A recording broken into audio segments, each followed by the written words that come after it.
Back-to-back races at Assen and the Sachsenring threw up plenty of drama, talking points and title twists. It was a pulsating doubleheader, and amid all the fun, you may not have caught all of the action, so these are your other battles from the Dutch and German Grand Prix.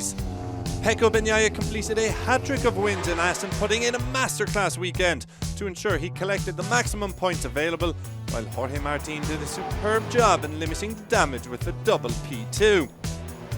Enea Bastianini also finished on the podium, but the Italian did it the hard way, having started 10th on the grid.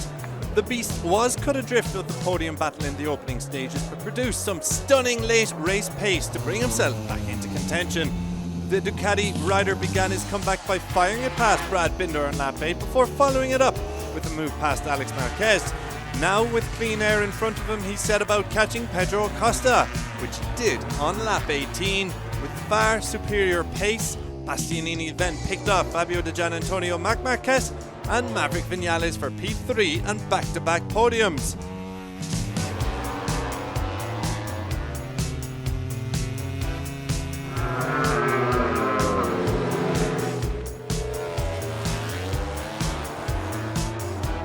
Raul Fernandez earned his third top 10 of the campaign, with this move helping hold off the challenge of Franco Morbidelli, while the Italian got the better of Jack Miller earlier in the race to set him on the path to P9. In a battle at the tail end of the point scoring positions, Johan Zarco recovered from a mistake at the Gert Timmer chicane to pinch a place back off Augusto Fernandez late on to help take a P13 finish, while rounding out the point scorers in Assen was Miguel Oliveira, who took P15 despite a trip into the gravel trap at turn 3. 1 week later and we were racing at the German GP, where Pecco Bagnaia capitalised on Jorge Martin's late blunder to make it 4 wins in a row and become the king of the ring for 2024. The Marquez brothers also made history as both Mark and Alex finished on the podium.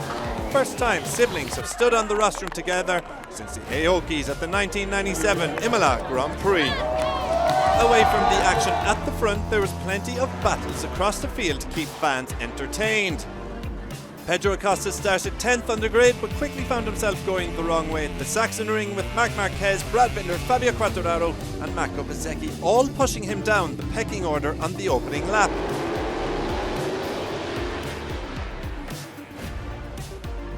At the beginning of the 4th lap, Bezzecchi managed to get himself ahead of Quartararo at turn 1, which also opened the door for Acosta to shoot through.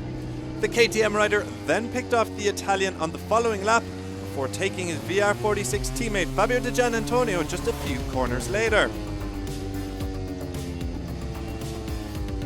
Bezzecchi quickly did the same shortly after, before Acosta gave himself some breathing room from the number 72, moving past Brad Binder and into P9. Next up for the Gas rider was a battle with Raul Fernandez, which he won, but not without cost, as a collision saw some of his back aero fall off. Binder and Bezzecchi also soon went past the Spaniard as they continued to chase down the number 31. South African Binder did make a move past the rookie with 5 laps to go, but on the final lap, the factory KTM was relegated to P9 as both Acosta and Bezzecchi went by him at turn 11, the number 31 leading the Italian over the line.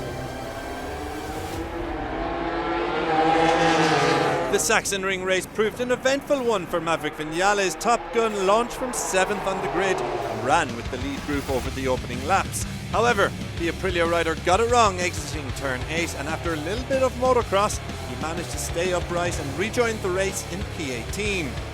Despite his podium hopes ending, there were still points up for grabs, and Viñales began to work his way through the pack.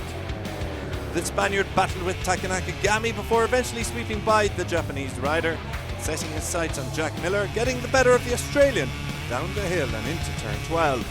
Finally, Viñales took on Augusto Fernandez over the closing laps, and though the Gas Tech 3 rider put up a good fight, this one went the way of Top Gun as he salvaged a 12th place finish in Germany. At the very back of the field, Luca Marini battled with LCR Honda counterpart Nakagami for position among the points. Despite the Japanese rider taking bragging rights in this one, the Italian did manage to score his first point of the campaign in Germany. That's a wrap on all the MotoGP action for now, as riders and teams take a well-deserved summer break. After the 3-week rest, we will head to the iconic Silverstone circuit for the British GP on August 4th. Make sure you join us then.